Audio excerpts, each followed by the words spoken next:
Hello बच्चों, स्वागत है आपका हमारे नए लेक्चर में। लास्ट लेक्चर में हम लोगों ने डी ब्रॉगली हाइपोथेसिस पढ़ा था।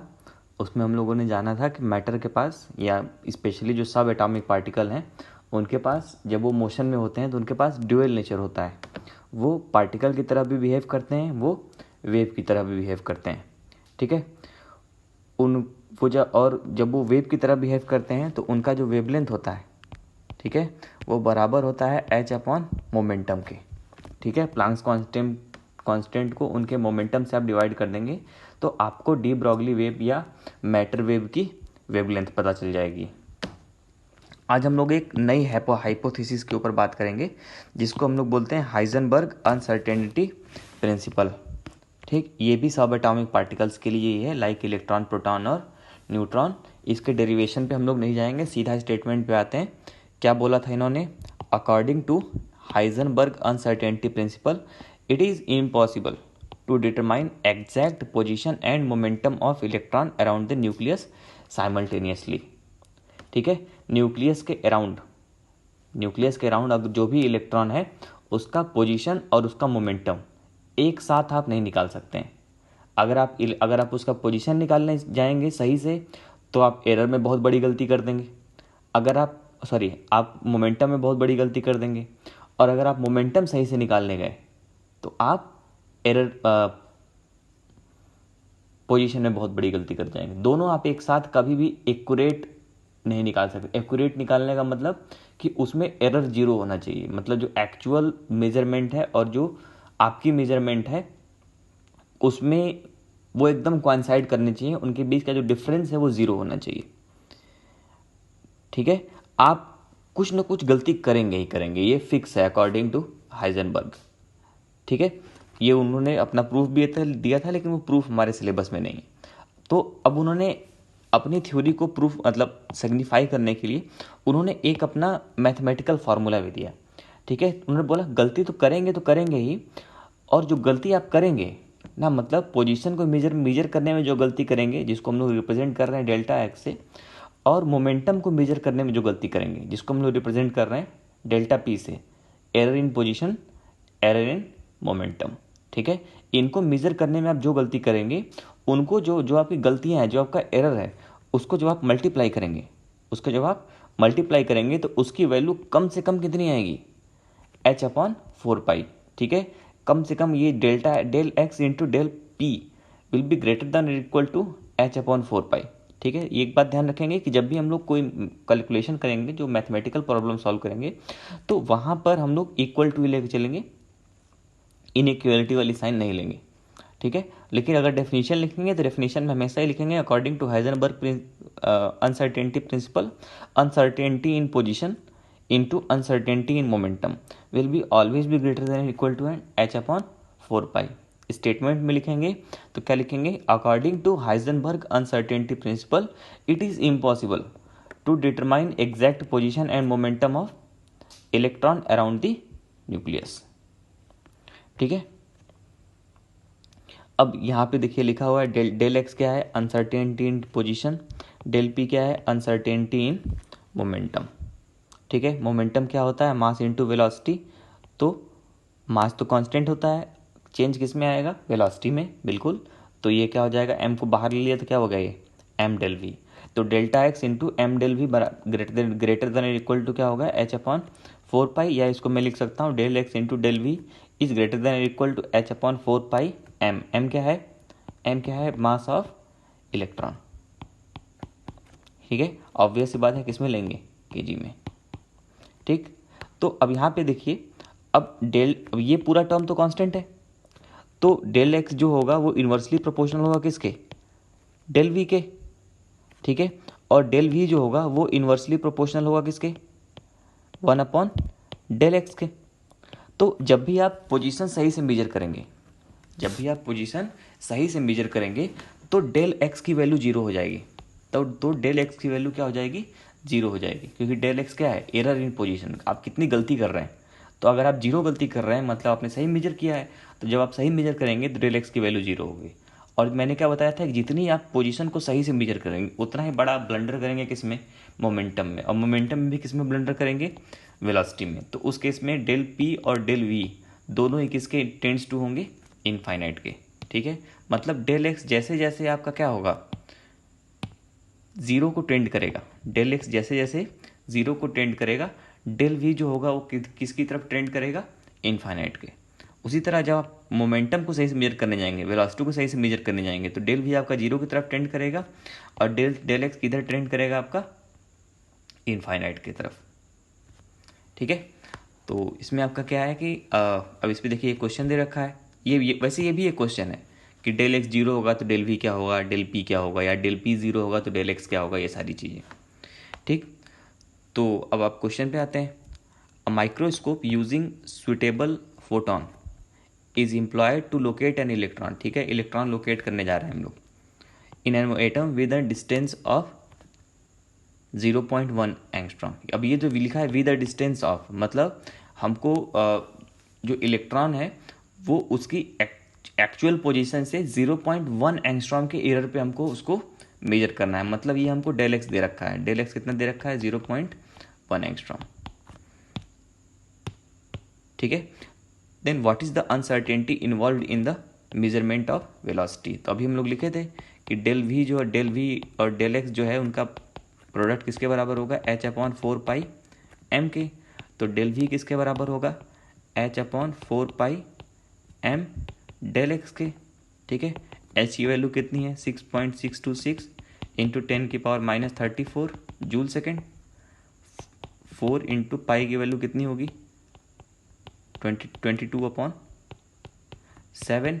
मास ऑफ इलेक्ट्रॉन कितना है, 9.1 इंटू 10⁻31 kg। और एक्स की वैल्यू कितनी दी गई है, 0.1 एंगस्ट्रॉम। ठीक है, इसको पूरा सॉल्व कर लीजिए, वो क्या मिल जाएगा, डेल वी। ठीक है, आगे देखते हैं। अ golf ball has a mass of 40 ग्राम। ठीक है, एंड स्पीड ऑफ 45 मीटर पर second. If the speed can be measured with in accuracy of 2%, calculate the uncertainty in position. तो ये जो टर्म दिखा हुआ है, if the speed can be measured with in accuracy of 2%, इसका मतलब ये 2% जो है वो एरर है। एक्चुअल वेलोसिटी कितनी है, 45 मीटर पर सेकेंड। तो डेल वी अगर आप निकालेंगे तो डेल वी कितना हो जाएगा, 45 इंटू 2/100। ये आएगा आपका कितना, 0.45 को मल्टीप्लाई कर देंगे किसके साथ,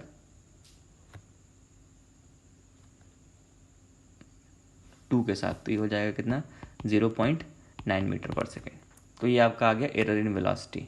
तो डेल एक्स कितना हो जाएगा, ये हो जाएगा H upon 4 pi M del X, sorry del V, और एच की वैल्यू कितनी है, 6.626 into 10⁻34, 4 into 22/7। Mass of electron कितना है, -31 kg। नहीं, मास ऑफ बॉल है ना यहाँ पे तो मास ऑफ बॉल है। तो मास ऑफ बॉल कितना दिया गया, 40 ग्राम, लेकिन हमको केजी में लेना है। तो 40 into 10⁻³ kg multiplied by uncertainty in velocity कितना है, 0.9 मीटर पर सेकेंड। बस हो गया। ठीक, सॉल्व कर देंगे इसको हम लोग। अगला है, if uncertainty in position and momentum is equal then calculate the uncertainty in position. ठीक है, पोजीशन और मोमेंटम में अनसर्टेनिटी क्या है, इक्वल है। मतलब डेल एक्स इक्वल टू क्या है, डेल पी के। ठीक, यानी कि del x into del P का फॉर्मूला हमको पता है क्या ज़्यादा होता है किससे, एच अपॉन 4 पाई के। मैं हम लोग इक्वल वाला साइन यूज करते हैं। तो इसने बोल रखा है कि डेल एक्स बराबर है डेल पी के, तो मैं डेल एक्स की जगह पे डेल पी रख सकता हूँ। तो ये कितना हो जाएगा, डेल पी का square equal to H upon 4 pi. तो डेल पी बराबर कितना हो जाएगा, H upon √h upon 4 pi, या 1/2 √h अपॉन पाई। ठीक है, हो गया। तो ऐसे ही आप वेलोसिटी भी निकाल सकते थे। ठीक है, अगर बोल देता कि डेल एक्स डेल वी के बराबर है तो डेल वी बताइए। ठीक है, या डेल एक्स कुछ भी पूछा जा सकता था आपसे। तो यहाँ पे ये क्वेश्चन मॉडिफाई किया जा सकता है कई तरीके से। ठीक, अब हम लोग अपने नेक्स्ट टॉपिक पे आते हैं, लिमिटेशंस ऑफ बोर मॉडल। ठीक है, तो जैसे बोर मॉडल हम लोग पढ़ तो लिए थे, लेकिन उसका हम लोगों ने लिमिटेशन नहीं पढ़ा था। तो लिमिटेशन क्या है कि सबसे पहली लिमिटेशन तो इसकी यही है कि it is applicable only for single electron system. ये केवल और केवल सिंगल इलेक्ट्रॉन सिस्टम के ऊपर एप्लीकेबल है। ठीक है, मल्टी इलेक्ट्रॉन सिस्टम में बहुत सारी गड़बड़ियाँ आ जाती हैं। It is not consistent with de Broglie's hypothesis and Heisenberg uncertainty principal. जो डी ब्रॉगली ने अपना थ्योरी दिया था वहाँ पे इलेक्ट्रॉन को पार्टिकल मान के दिया गया था, इलेक्ट्रॉन के वेव नेचर को कंसीडर नहीं किया गया था और उसकी पोजीशन एग्जैक्ट मान के चले थे। उन्होंने पोजीशन कैलकुलेट की थी, जबकि हाइजेनबर्ग के हिसाब से उसकी पोजीशन ना उन्होंने हम लोगों ने, जब आप पिछला याद करिए तो हम लोगों ने उसका रेडियस भी पता किया था, हमने उसकी वेलोसिटी भी पता की थी, एग्जैक्ट वैल्यू। जबकि हाइजेनबर्ग बोल रहे हैं कि उसकी पोजीशन और वेलोसिटी आप एक साथ पता नहीं कर सकते। ठीक है, तो ये जो थ्योरी है, ये जो बोर्स की थ्योरी है, ये हाइजेनबर्ग अनसर्टेनिटी प्रिंसिपल के साथ भी कोइंसाइड नहीं करती है और डी ब्रॉगली हाइपोथेसिस के ऊपर भी ये जस्टिफाई नहीं करती है। अगला है, it could not explain the splitting of lines of in electric and magnetic fields. जैसे हम लोगों ने स्पेक्ट्रल लाइन बनाया था ना, लाइमन सीरीज, बामर सीरीज, वो सारी, ऐसा देखा गया है कि जब उनको हम लोग इलेक्ट्रिक फील्ड या मैग्नेटिक फील्ड में रखते हैं तो वो और भी पतली पतली लाइनों में टूट जाते हैं। ठीक है, इसको हम लोग बोलते हैं splitting of lines in electric and magnetic field. ठीक है, इसको एनसीईआरटी में स्टार्क एंड ज़ीमैन इफेक्ट के नाम से लिख रखा है। ठीक है, तो इसका बस इतना सा ही है कि जो हाइड्रोजन स्पेक्ट्रम में जो लाइनें होती हैं वो फर्दर स्प्लिट हो जाती हैं इन electric field and magnetic field. तो इसको भी वो जस्टिफाई एक्सप्लेन नहीं कर पाए थे। अगला है, no explanation was given for quantization of angular momentum. जैसे उन्होंने सीधा बोल दिया कि एंगुलर मोमेंटम जो है वो बराबर होगा किसके, NH/2π के, लेकिन उसका कोई एक्सप्लेनेशन नहीं दिया गया। ठीक, तो ये इन पॉइंट्स की वजह से जो बोर मॉडल था वो रिजेक्ट कर दिया गया और हम लोगों के सामने एक नया मॉडल इंट्रोड्यूस किया गया। ठीक है, हम लोगों के सामने एक नया मॉडल इंट्रोड्यूस किया गया जिसको हम लोग किस नाम से जानते हैं, wave mechanical model of atom, जिसको हम लोग क्वांटम मैकेनिकल मॉडल भी बोलते हैं। ठीक है, इसमें क्या है, इसमें देखिए, after the failure of Bohr model of atom a new model was derived by Erwin Schrodinger. ठीक है, एक साइंटिस्ट थे इरविन स्क्रूडिंगर, उन्होंने अपना ये नया मॉडल प्रपोज किया था जिसको हम लोग किस नाम से जानते हैं, wave mechanical model of atom के नाम से। ठीक है, अब ये जो मॉडल था, this model is consistent with de Broglie hypothesis and Heisenberg uncertainty principle. ये दोनों को जस्टिफाई करता था। इसमें इलेक्ट्रॉन को, in this model Schrodinger assumed electron as 3 dimensional wave which is present in positive field of nucleus. ठीक है, इसमें जो इलेक्ट्रॉन को हम लोगों ने वेव माना है और जिसका, ठीक है, जो कहाँ प्रेजेंट है, न्यूक्लियस के पॉजिटिव फील्ड में। अब ये जो पूरी की पूरी पूरा का पूरा जो मॉडल था वो एक इक्वेशन के ऊपर डिपेंड था जिसको हम लोग बोलते हैं स्क्रूडिंगर वेव इक्वेशन। ठीक है, इसको हम लोग क्या बोलते हैं, स्क्रूडिंगर वेव इक्वेशन। ये बहुत ही कॉम्प्लिकेटेड सा इक्वेशन है इसीलिए इसका हम लोगों को सोल्यूशन नहीं पढ़ना है और एनसीईआरटी में दिया भी नहीं हुआ है। ठीक है, लेकिन हम लोग यहाँ बस इक्वेशन लिख लेंगे इसको। इसे ये जो साइन दे रखा है इसको हम लोग पढ़ते हैं डेल। क्या पढ़ते हैं, डेल। ठीक है, del 2 psi upon del x square plus del 2 psi upon del y square plus del 2 psi, ये वाला जो साइन है ये, इसको हम लोग पढ़ते हैं साई। ठीक है, del 2 psi upon del x square plus del 2 psi upon del y square del 2 psi upon del z square plus 8 pi square m upon h square bracket में e minus v psi equal to 0। ठीक है, यहाँ पे जो m है वो है mass of electron, h जो है वो है प्लैंक्स कांस्टेंट। और ये जो साइंस बना रखे हैं, ठीक है, जैसे आप लोगों ने फिजिक्स में जो आपने मैथमेटिकल टूल्स पढ़ रहे होंगे वहाँ पे आप पढ़ रहे होंगे डिफरेंशिएशन। ठीक है, डिफरेंशिएशन में आप लोगों ने पढ़ा होगा जैसे इस तरीके से dy बाई dx, जैसे y को हम लोग x के रिस्पेक्ट में डिफरेंशिएट कर रहे हैं। तो अगर मैं x के रिस्पेक्ट में एक बार और डिफरेंशिएट कर दूँ तो इसको मैं इस तरीके से लिखता हूँ d2y upon D x square ना, इसको आप एक बार और डिफ्रेंशिएट कर दें अगर, डी वाई मतलब वाई को पहले डी एक्स के रिस्पेक्ट में डिफ्रेंशिएट किया, फिर जो आया उसको एक बार और डिफ्रेंशिएट कर दिया एक्स के रिस्पेक्ट में, ठीक है। तो उस केस में जो आपको डिफ्रेंशिएशन मिलता है वो आपका डबल डिफ्रेंशिएशन कहलाता है, ठीक है। तो वही है, यहाँ पे डबल डिफ्रेंशिएट किया गया है एक्स के रिस्पेक्ट में, वाई के रिस्पेक्ट में और जेड के रिस्पेक्ट में। किसको डिफ्रेंशिएट किया हम लोग? साई को। साई हमारा एक मैथमेटिकल इक्वेशन है। साई हमारा क्या है? मैथमेटिकल इक्वेशन है जो कि इलेक्ट्रॉन की वेव को रिप्रेजेंट करता है, ठीक है। तो यहाँ पे आपका क्या है, ये पूरे साइन क्या है? Double differentiation of psi with respect to X Y and Z. E क्या है आपका? Potential total energy. ई क्या है आपका? Total energy. वी क्या है आपका? Potential energy. साई जैसे मैंने बताया ये क्या है आपका? Wave function of wave associated with electron, ठीक है। कोई भी देखो, कोई भी आपका ग्राफ होता है, हर आपने अगर थोड़ा सा आप मैथमेटिकल टूल्स पढ़ रहे होंगे तो वहाँ पे आप जान रहे होंगे हर ग्राफ का हर ग्राफ जो भी आप कर्व खींचते हैं, सर्किल खींचिए, पैराबोला खींचिए, हाइपरबोला खींचिए, साइन का कर्व बनाइए, ऐसे सबके साथ एक मैथमेटिकल इक्वेशन इन्वॉल्व होती है, ठीक है। कोई भी आप वेव लीजिए, सबको हम लोग डिफाइन करने के लिए हम लोग एक मैथमेटिकल इक्वेशन लिखते हैं, either in terms of X, either in terms of Y, either in terms of Z, या तीनों को एक साथ एक्स वाई एंड जेड तीनों को यूज करके, ठीक है। तो ये जो साई है ये एक कुछ नहीं है, सिंपल है, क्या है? मैथमेटिकल इक्वेशन है, जो कि जिसको हम लोग मैथमेटिकल फंक्शन बोल रहे हैं। और इसका इस्तेमाल किस लिए हो रहा है? इलेक्ट्रॉन के साथ एसोसिएटेड वेव को डिफाइन करने के लिए, ठीक है, कि उसका वो किस शेप की है, कैसे ट्रेवल कर रही है और सारी चीज़ें। और इस पूरे के पूरे इक्वेशन में, in this equation only unknown is E and Sai. वो केवल अननोन क्या है? ई और साई। तो इन्हीं को कैलकुलेट करने के लिए इक्वेशन सॉल्व की जाती है, और आज तक ये सिर्फ हाइड्रोजन के लिए सॉल्व की जा सकी है, ठीक है। लेकिन इसको हम लोग अप्लाई करते हैं सबके ऊपर, ठीक है।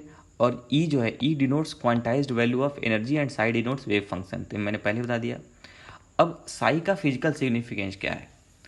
तो देखिए, यहाँ पे मैं पहले बताया कि साई क्या है आपका? Is a wave function which should B, अच्छा यहाँ पे क्या है? अब कोई भी मैथमेटिकल इक्वेशन है ना, साई एक क्या है? मैथमेटिकल इक्वेशन है जिसको हम लोग डिफ्रेंशिएट कर रहे हैं।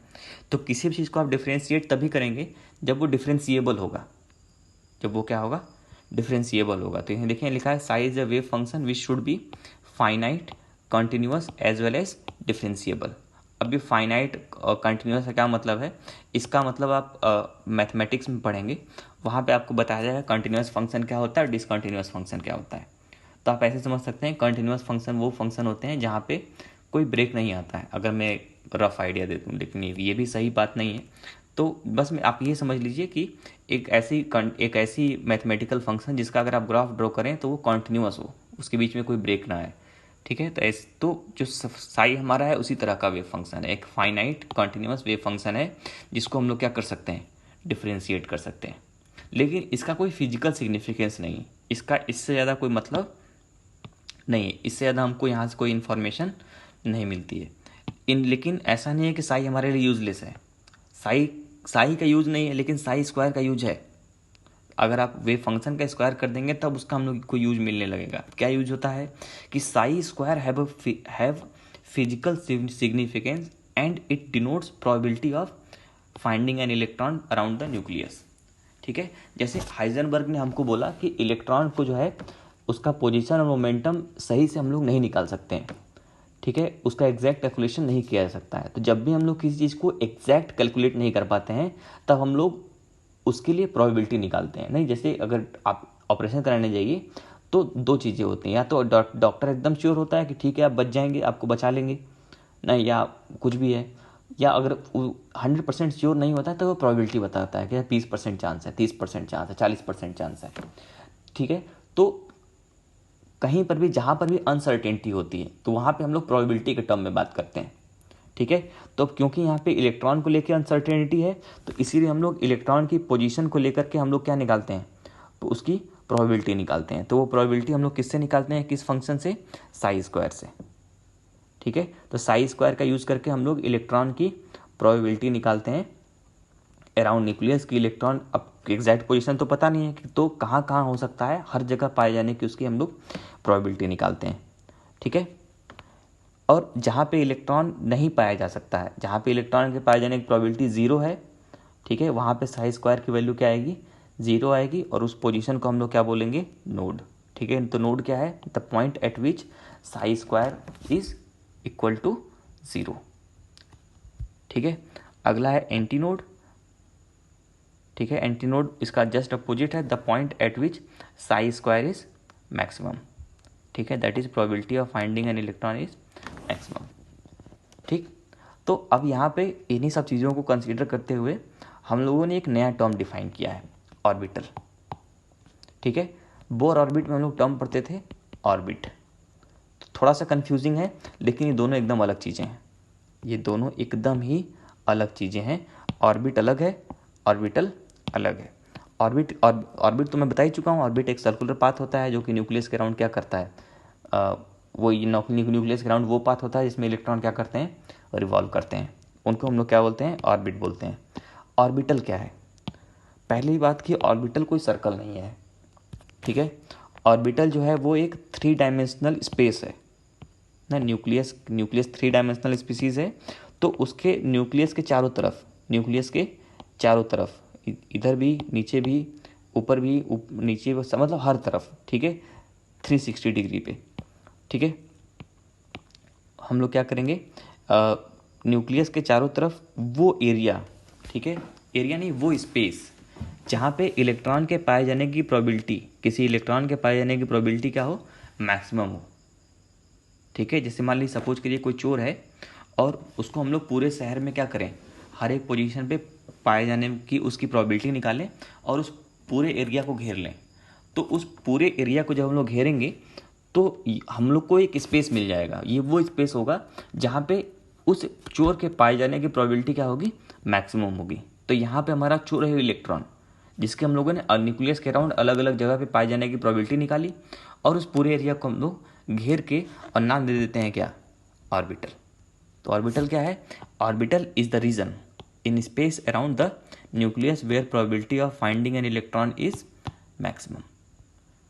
ठीक है, जहाँ पे इलेक्ट्रॉन की तरफ पाए जाने, इलेक्ट्रॉन के चारों तरफ, न्यूक्लियस के चारों तरफ इलेक्ट्रॉन के पाए जाने की प्रोबेबिलिटी क्या होती है, मैक्सिमम होती है। कितनी होती है, 90 से 95%।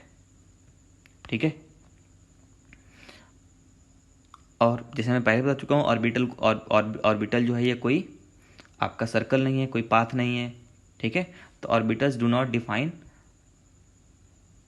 Definite path of electron, rather they define probability of finding an electron in various region. ठीक है, तो अब आपका जैसे ये न्यूक्लियस है, तो न्यूक्लियस के चारों तरफ इलेक्ट्रॉन कहाँ, जहाँ जहाँ पाया जा सकता है उस पोजीशन को, वहाँ हम उसको हम लोग किससे दिखाते हैं, डॉट से रिप्रेजेंट करते हैं। ठीक है, और आपका इलेक्ट्रॉन के पाए जाने की प्रोबेबिलिटी जितनी ज़्यादा होगी वो एरिया उतना ही क्या होगा, टेंस होगा, ऐसे। ठीक है, अब न्यूक्लियस के पास में पाए जाने की प्रोबेबिलिटी ज़्यादा होती है, तो न्यूक्लियस के पास में वो डेंस होगा, और जैसे जैसे हम लोग दूर जाते जाएंगे इसकी डेंसिटी थोड़ी सी क्या होती जाएगी, कम होती जाएगी, ऐसे। ठीक, और फाइनली जब हम लोग को इलेक्ट्रॉन मिलना बंद हो जाएगा, जब इलेक्ट्रॉन के पाए जाने की प्रोबेबिलिटी मिलनी क्या हो जाएगी, बहुत कम हो जाएगी, तब हम लोग एक हाइपोथेटिकल बाउंड्री ड्रॉ कर देंगे। तो उस बाउंड्री के अंदर जो भी एरिया है, अब ये जरूरी नहीं है यहाँ भी ये सर्कल नहीं, एक बात ध्यान रखिएगा, ये स्फीयर है, ये 3 डायमेंशन में बात हो रही है, सर्कल 2 डायमेंशनल होता है। ठीक है, तो जरूरी नहीं कि स्फीयर ही हमेशा, वो अलग अलग शेप के भी होते हैं। यहाँ पे मैंने बस एक एग्जांपल ले लिया है। ठीक है, तो यहाँ पे ये जो ऑर्बिटल बना है हमारा, ये स्फेरिकल ऑर्बिटल है। ये कैसा ऑर्बिटल है, स्फेरिकल ऑर्बिटल है। ठीक है, तो न्यूक्लियस के अराउंड पाया जाने वाला वो स्पेस जहाँ पे इलेक्ट्रॉन के पाए जाने की प्रोबेबिलिटी क्या है, मैक्सिमम है। ठीक है, उसको हम लोग क्या दे रहे हैं, क्या बोल रहे हैं, ऑर्बिटल। ठीक है, एक वो एरिया, मतलब ऐसे सपोज करिए ना, जैसे सपोज करिए रूम है। ठीक है, तो रूम में आप कहीं पे भी हो सकते हैं, आप हो सकता है कभी चेयर पे बैठे हों, कभी बेड पे हों, कभी बाथरूम में हों। ठीक है, तो हर जगह आपके पाए जाने की प्रोबेबिलिटी है। ठीक है, तो जो पूरा का पूरा रूम है, जो 3 डायमेंशनल रूम है आपका, वो आपका क्या है, ऑर्बिटल है। ठीक है, तो ऑर्बिटल जो है एक तरीके से इलेक्ट्रॉन का रूम है न्यूक्लियस के चारों तरफ, जहाँ पे आपका इलेक्ट्रॉन पाया जा सकता है। ठीक, अब मैंने बोला कि ऑर्बिटल जो है वो ऑर्बिट नहीं है। ठीक है, इनके बीच में बहुत सारे अंतर हैं। तो बहुत सारे क्या, दोनों बिल्कुल अलग अलग चीज़ें हैं। जैसे ऑर्बिट क्या है, it is a well defined circular path in which electron revolves around the nucleus. Orbital क्या है, ये एक सिंपल सा रीजन है, region in space where probability of finding an electron is maximum. ठीक, ऑर्बिट जो है वो 2 डायमेंशनल स्पेस है, ठीक है, it represents 2 dimensional motion of electron. Orbital क्या है, it represents 3 dimensional motion of electron, ये 3 डायमेंशनल होता है, ठीक है। Maximum number of electron in an orbit is equal to 2n²। एक ऑर्बिट में कितने इलेक्ट्रॉन पाए जा सकते हैं उसको हम लोग इस फॉर्मूले से रिप्रेजेंट कर सकते हैं। जैसे मान लीजिए अगर n की वैल्यू 1 है तो मैक्सिमम इलेक्ट्रॉन जो हैं वो 2 × 1 का स्क्वायर यानी कितने हो सकते हैं, 2 हो सकते हैं। तो पहले ऑर्बिट में मैक्सिमम 2 इलेक्ट्रॉन आ सकते हैं, दूसरे ऑर्बिट में 2 × 2 का स्क्वायर यानी कि 8 इलेक्ट्रॉन हो सकते हैं, तीसरे ऑर्बिट में इलेक्ट्रॉन जो है वो 2 × 3 का स्क्वायर यानी कि 18 इलेक्ट्रॉन हो सकते हैं। n=4 जो है ये क्या है, 2 × 4 का स्क्वायर यानी कि 16 × 32 कितना हो सकता है, 32 इलेक्ट्रॉन। मतलब पहले ऑर्बिट में 2 इलेक्ट्रॉन हो सकते हैं, दूसरे ऑर्बिट में मैक्सिमम 8 इलेक्ट्रॉन हो सकते हैं, तीसरे ऑर्बिट में मैक्सिमम 18 इलेक्ट्रॉन हो सकते हैं, चौथे ऑर्बिट में मैक्सिमम 32 इलेक्ट्रॉन हो सकते हैं। लेकिन अगर आपके पास कोई ऑर्बिटल है तो एक ऑर्बिटल में मैक्सिमम 2 इलेक्ट्रॉन हो सकते हैं, चाहे वो ऑर्बिटल कितना ही बड़ा हो, वो ऑर्बिटल कितना भी छोटा हो, ठीक है। हर ऑर्बिटल की कैपेसिटी फिक्स होती है, हर ऑर्बिटल की जो कैपेसिटी है वो फिक्स है और वो कितनी है, 2 इलेक्ट्रॉन के बराबर, ठीक है। Orbits are circular in shape, लेकिन जो ऑर्बिटल होते हैं, ऑर्बिटल जो है वो अलग अलग शेप के होते हैं, ठीक है। जैसे हम लोग 4 तरह के ऑर्बिटल पढ़ेंगे, S orbital, P orbital, D orbital और एफ ऑर्बिटल। एस ऑर्बिटल जो होता है वो स्फेरिकल होता है, पी ऑर्बिटल जो होता है वो डम्बल शेप का होता है, डी ऑर्बिटल जो है वो डबल डम्बल शेप का होता है। अभी कैसे होते हैं अभी हम लोग आगे बनाएंगे। एफ ऑर्बिटल जो होता है ये लीफ शेप का होता है, ठीक है। अब ये जो ऑर्बिट्स होते हैं, orbits are non directional, circle है, सर्कल का कोई डायरेक्शन तो होता नहीं in nature, hence they can not decide geometry of the molecule, ठीक है। ऑर्बिट का जो मॉलिक्यूल की ज्योमेट्री, मॉलिक्यूल, ये मॉलिक्यूल की ज्योमेट्री का टर्म है, ये हम लोग आगे जानेंगे। बस इतना समझ लीजिए कि मॉलिक्यूल का एक शेप होता है, एक डेफिनेट ज्योमेट्री होती है। हर एक मॉलिक्यूल, हर एक कोवेलेंट मॉलिक्यूल का एक अपना एक स्पेशल अरेंजमेंट होता है, जिसको ऑर्बिट से हम लोग डिफाइन नहीं कर सकते हैं, लेकिन ऑर्बिटल से हम लोग कर सकते हैं, ठीक है। तो orbitals are directional in nature and they can not decide geometry of molecule, ठीक है। और सबसे बड़ी चीज़ कि concept of orbit was not consistent with de Broglie hypothesis and Heisenberg uncertainty principle. लेकिन ये ऑर्बिटल जो है ये कंसिस्टेंट है किसके साथ, डी ब्रॉगली हाइपोथेसिस और हाइजेनबर्ग अनसर्टेनिटी प्रिंसिपल के साथ, ठीक है। तो आई होप आपको आज का लेक्चर समझ में आया होगा। मिलते हैं नेक्स्ट लेक्चर में।